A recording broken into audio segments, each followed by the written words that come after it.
Nah, tangan Jokowi itu tangan yang panas dan beracun. Ah, panas dan beracun. Wah, bahaya tuh. Tapi orang-orang banyak yang salaman nggak keracunan, Bah. Aman-aman saja, Bah.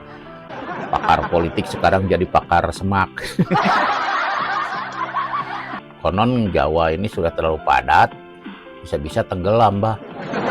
Udah bisa berenang nggak? Takut tenggelam.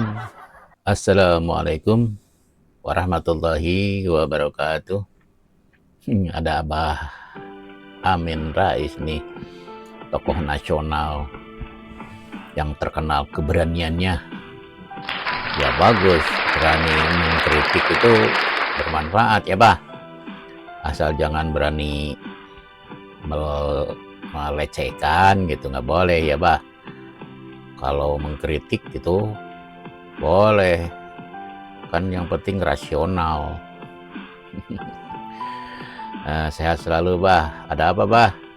Coba nih, orang Indonesia ingin mendengar nih, rakyat Indonesia, dari tokoh nasional, pakar politik. Assalamualaikum warahmatullahi wabarakatuh. Waalaikumsalam warahmatullahi wabarakatuh. Wassalatu wassalamu ala asyrafil anbiya'i wal mursalin wa ala alihi wa sahbihi ajma'in, amma ba'd. Saudaraku sebangsa dan setanah air, salah satu karya terburuk dan terkutuk Jokowi menurut saya adalah ambisi gilanya memindah ibu kota Jakarta ke Kalimantan Timur. Oh, ide gila itu ya, Bah. Emang salahnya di mana ya, Bah? Memindahkan ibu kota dari Jakarta ke Kalimantan Timur. Bentar, ini salah memilih kota atau memilih tempat, atau salah karena memindahkan? Ya, kalau tidak dipindahkan harus gimana? Kan Jakarta udah padat, udah numpuk masalahnya, ya kan? Pusat pemerintahan, pusat ekonomi, pusat industri, pusat orang-orang berjubel di situ. Bebannya tinggi, Bah. Kan mau memindahkan itu bukan sekarang, sejak zaman Soekarno mau dipindahkan cuma rencana doang.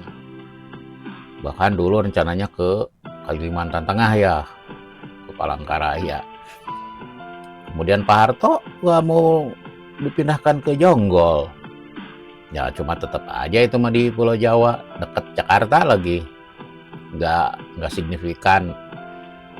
Atau mau dipindah ke deket Abah, ke Jogja. Ya tetap di Jawa juga, Bah. Kalau pindah di Jawa, konon Jawa ini sudah terlalu padat, bisa-bisa tenggelam, Bah. Udah bisa berenang nggak? Takut tenggelam.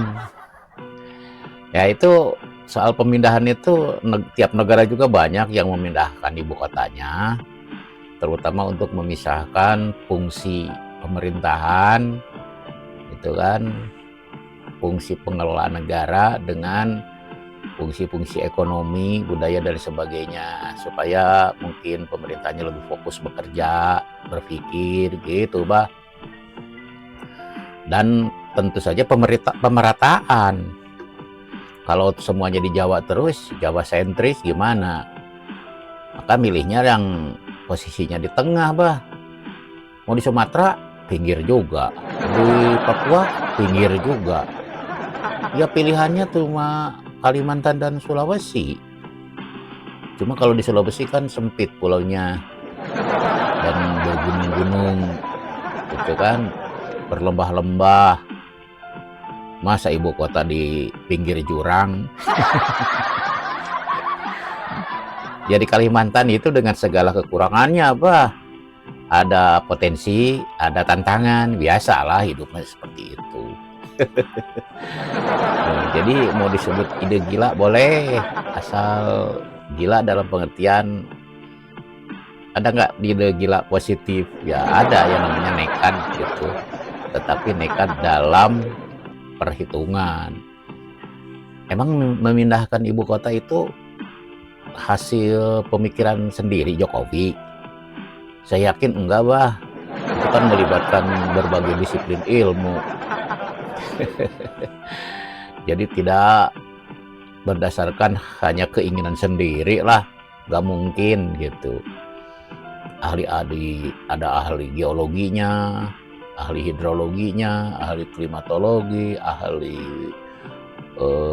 pengembangan atau tata ruang dan lain sebagainya, itu pasti, bah. Jadi tidak setujunya di mana gitu, harus jelas, kan harus logis argumentasinya apa. Itu, bah. Terus apa lagi, bah? Nah, tangan Jokowi itu tangan yang panas dan beracun. Hah?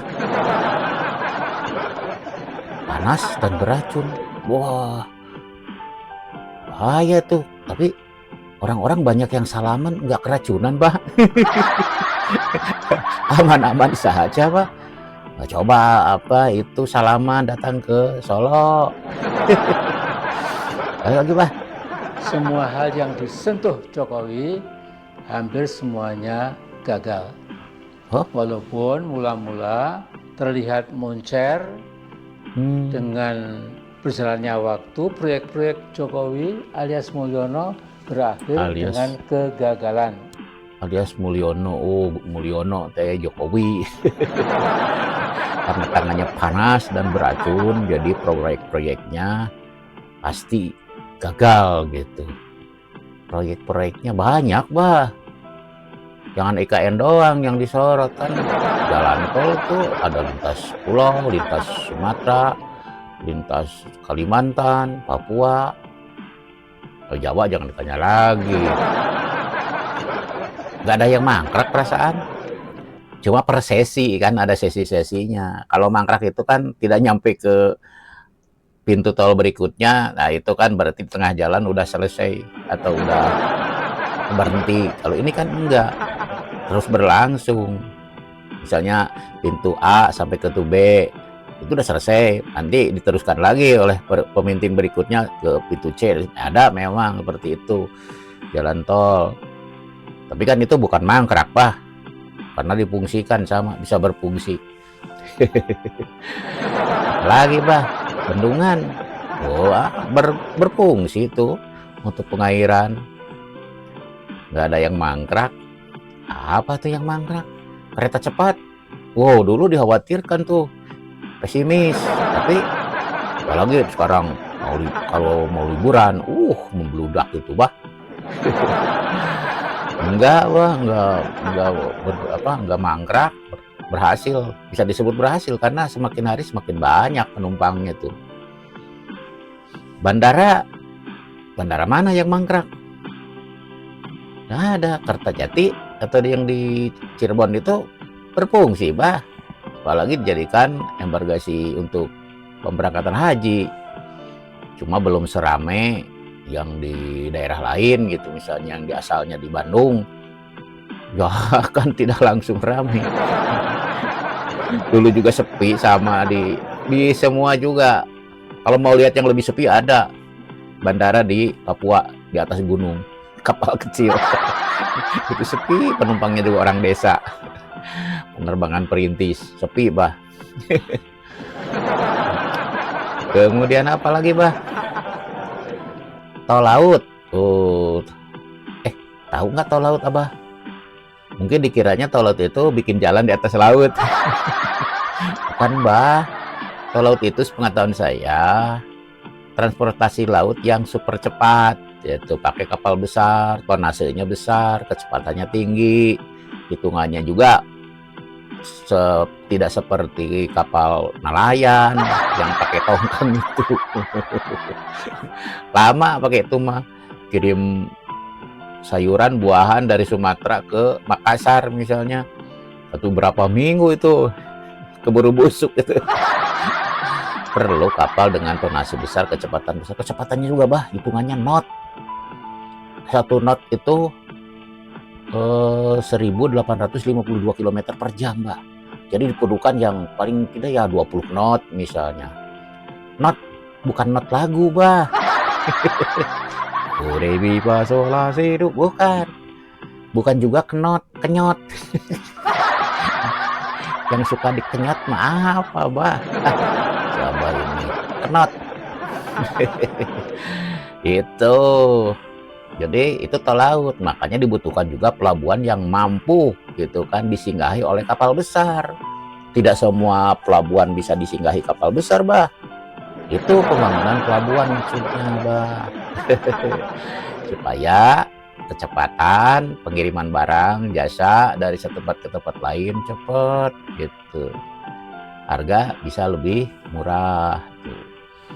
Misalnya harga semen dulu kan di Papua berapa?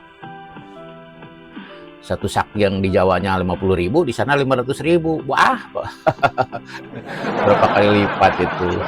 Ini satu harga itu kan susah, bah. Untuk menentukan satu harga di seluruh Indonesia itu susah, tapi karena gila itu, kegilaan itu bisa juga akhirnya gitu. Mau gila, bah.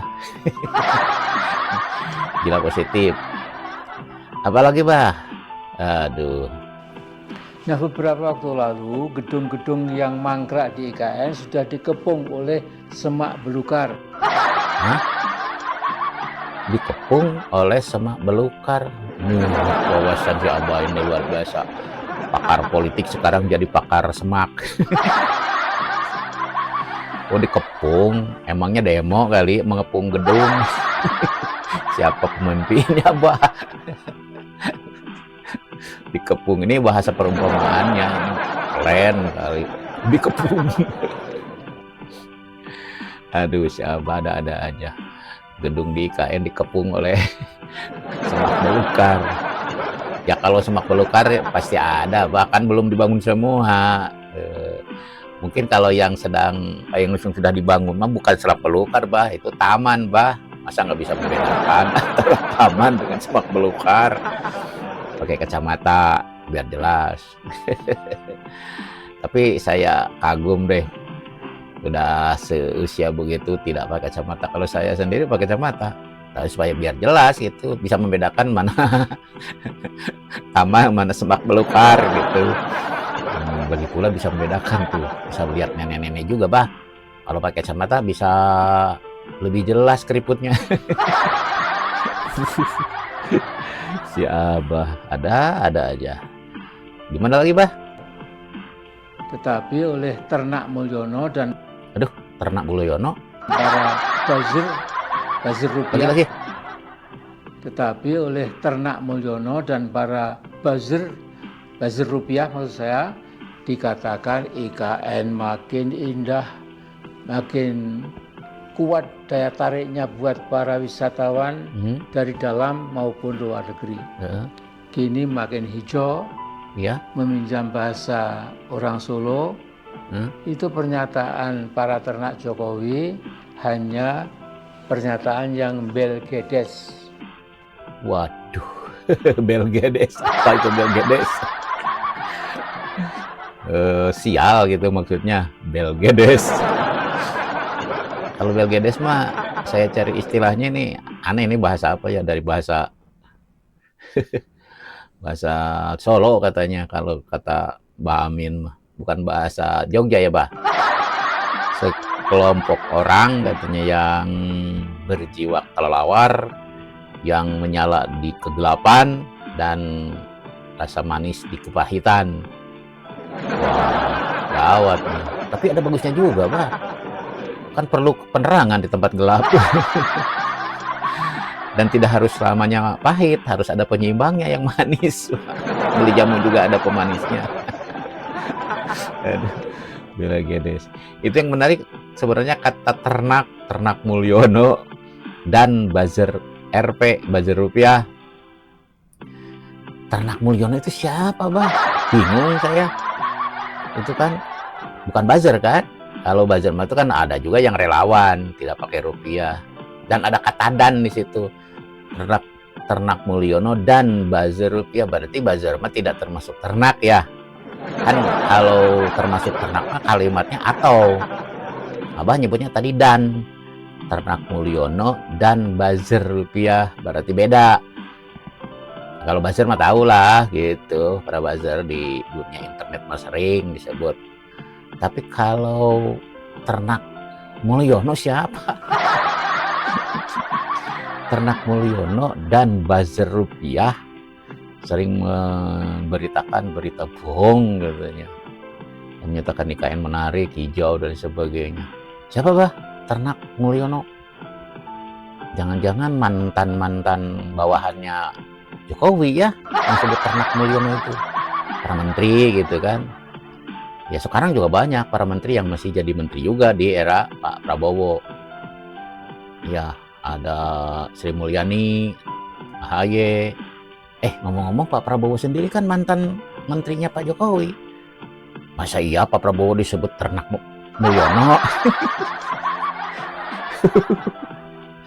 Jangan bah, bukan. Soal Pak Prabowo sering bertemu dengan Pak Jokowi itu kan lain soal bah. Itu namanya besti. Besti itu bukan besan. Besti itu bahasa gaul anak sekarang, best friend gitu. Aduh, siapa ini memang ilmunya lebih dari yang lain. Asalnya pakar politik, terus menjadi pakar semak. Pakar semak belukar. Aduh.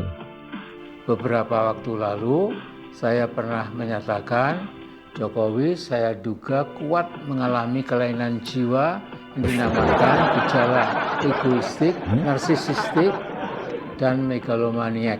Mungkin juga dia seorang psikopat, selalu merasa paling benar, tidak pernah merasa salah. Jadi keinginannya untuk terus membayang-bayangi Presiden Prabowo menunjukkan kelainan kejiwaannya itu. Wah, kelainan jiwa. Kelainan jiwa mah gila tuh. Gimana ya? Kalau orang tapi kalau dilihat dari penampilannya dan berita-berita wajar-wajar saja, bah. Senyum biasa gitu, ditanya berjawab, jawabannya pas gitu sesuai dengan pertanyaan. Kalau orang kelainan jiwa mah kan suka ngomongin orang, menjelekan orang, mengejekkan orang gitu. Dan orang gila itu nggak bisa mengkritisi karena logikanya nggak jalan, bisanya cuma mencela. Itu biasanya kalau orang gila mah bah. Siapa kemana nih? Aduh, kelainan jiwa katanya. Gimana letak kelainan jiwanya ya? Tapi anehnya bah, kelainan jiwa itu banyak yang datang gitu. Apa? Padahal tangannya kan beracun. Saudara sekalian, IKN Nusantara sekarang sudah menjadi kota hantu, Ghost City. Waduh, Ghost City, kota hantu. Nah ini lagi, kehebatan si Abah ini ahli politik, terus bisa menjadi pakar semak, kan? Terus tadi pakar kejiwaan. Nggak sembarangan orang bisa tahu sini dia gila atau tidak, kelainan jiwa atau tidak. Berarti dia sudah jadi 3 pakar sekaligus. Sekarang pakar keempat lagi, pakar hantu. Repot. Orang lain yang kesana nggak pernah lihat hantu tuh di IKN bah. Apalagi para menteri, para pengunjung juga nggak pernah ada yang melaporkan ada hantu bah. Tapi Abah ini bisa melihat ada hantu. Berarti Ketua Otorita IKN Pak Basuki itu nggak pas ya bah. Soalnya beliau kan manusia. Harusnya ketua otoritanya harus hantu atau orang yang bisa melihat hantu bah. Soalnya susah mimpin hantu kalau nggak kelihatan mah. Aduh, apalagi pak? Nah, bangsa Indonesia tidak usah terlalu berharap dengan masa depan IKN yang sekarang mangkrak-krak.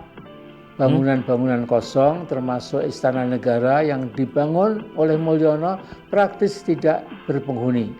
Artinya IKN telah menjadi ghost city. Kosong. Ya pasti tuh bah. Bangunan Ya sedang dibangun, masa harus diisi? Gedung pemerintah yang udah lama saja di Jakarta, di mana-mana di Pulau Jawa, pada kosong kalau sedang libur. Masa harus diisi? Apalagi ini baru dibangun ya. Ya nggak mungkin diisi, baru dibangun, bah. Atau sedang dibangun, belum semuanya. Emang Abah kalau bikin rumah belum selesai udah diisi? Belum, bah, belum diisi. Masa iya sih? Aduh, si Abah ada aja. Secara alami kekuatan politik saudara kita Mulyono itu pasti semakin memudar dan memang tidak bisa tidak merupakan sebuah kondisi sine qua non, yaitu tidak bisa tidak Mulyono semakin lemah bukan semakin kuat. Ya, kekuatan politik Mulyono kan sudah tidak berkuasa ya, jelas tidak punya kekuatan politik, gimana sih? Tapi banyak orang berdatangan, itu bukan kekuatan politik, bah, simpati. Secara politis sudah tidak berkuasa, nggak ada kekuatan. Tapi kalau secara simpati kan lain, beda lagi. Ke Abah banyak yang datang nggak berkunjung seperti ke Mulyono. Itu bukan kekuatan politik, bah.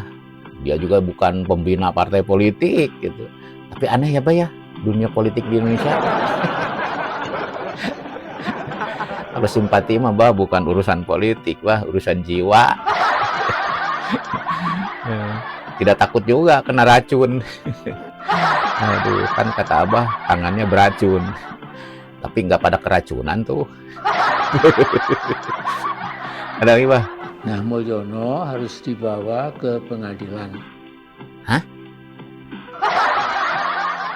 Kelainan jiwa, bah? Salah, bah. Katanya ahli kejiwaan. Kelainan jiwa itu dibawanya ke rumah sakit jiwa, bah. Di rehabilitasi. Kalau dibawa ke pengadilan nggak nyambung tuh, bah. Nanti pertanyaannya dijawab kemana-mana. Siapa ini gimana sih? Katanya kehilangan kelainan jiwa Mulyono itu. Mulyono ya, nggak tahu yang mana Mulyono itu. Makanya harus dibawa ke pengadilan. Nggak nyambung, bah. Gimana? Ini kritikan atau apa nih? Kelainan jiwa dibawa ke pengadilan. Lagi, bah. Gemesin aja. Saya yakin IKN yang gagal itu hanya salah satu kejahatan Mulyono. Jadi insya Allah manusia Mulyono akan mengakhiri hidupnya di penjara. Astagfirullahaladzim, bah, jangan doain jelek, bah. Kasihan kalau kan katanya Mulyono kehilangan kelainan jiwa. Kok disuruh berakhir hidupnya di penjara lagi. Diobatin, bah. Direhabilitasi. Aduh, ini siapa nih Mulyono tuh yang mana ya? Kok harus direhabilitasi? Aduh, siapa yang harus direhabilitasi? Atau siapa yang berakhir hidupnya di penjara?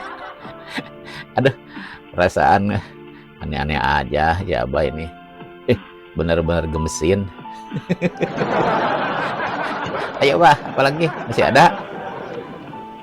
Assalamualaikum warahmatullahi wabarakatuh. Waalaikumsalam warahmatullahi wabarakatuh.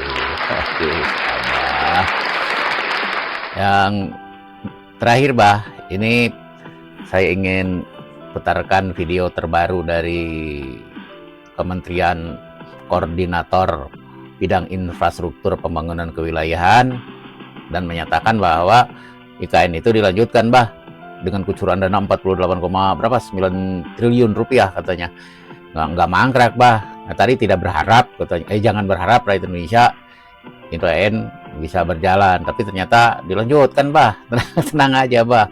Mudah-mudahan selesai. Nah gitu, mohon maaf bila ada kesalahan kata-kata saya. Bila taufiq wal hidayah. Wassalamualaikum warahmatullahi wabarakatuh. Assalamualaikum warahmatullahi wabarakatuh. Selamat sore dan salam sejahtera untuk kita semua. Teman-teman media, wartawan insan pers yang saya cintai dan banggakan. Saya bersama Menteri Perumahan dan Kawasan Permukiman, Bapak Marwarar Sirait, Menteri Pekerjaan Umum Bapak Dodi Hanggodo dan Kepala Otorita IKN Bapak Basuki baru saja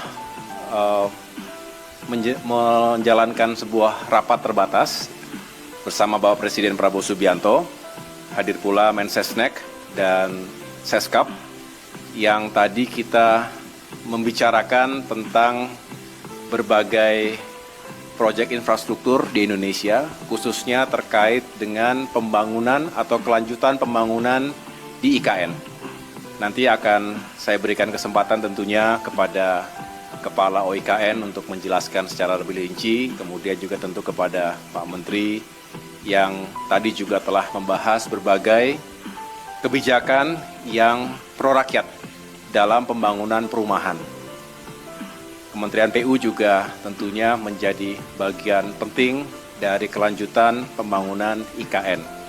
Perlu diketahui bahwa sesuai arahan dari Bapak Presiden Prabowo Subianto, pembangunan IKN ini akan kita lanjutkan, tentu mengikuti timeline dan tahapan-tahapan yang telah ditetapkan sebelumnya. Sebagai penjelasan kepada masyarakat luas, tahap pertama yaitu tahun 2022 hingga 2024 juga telah menghadirkan berbagai progres, ada berbagai infrastruktur yang juga telah selesai 100%, tetapi ada juga yang masih ongoing, masih berlanjut, dan memang kita fokus pada pembangunan kawasan inti pusat pemerintahan.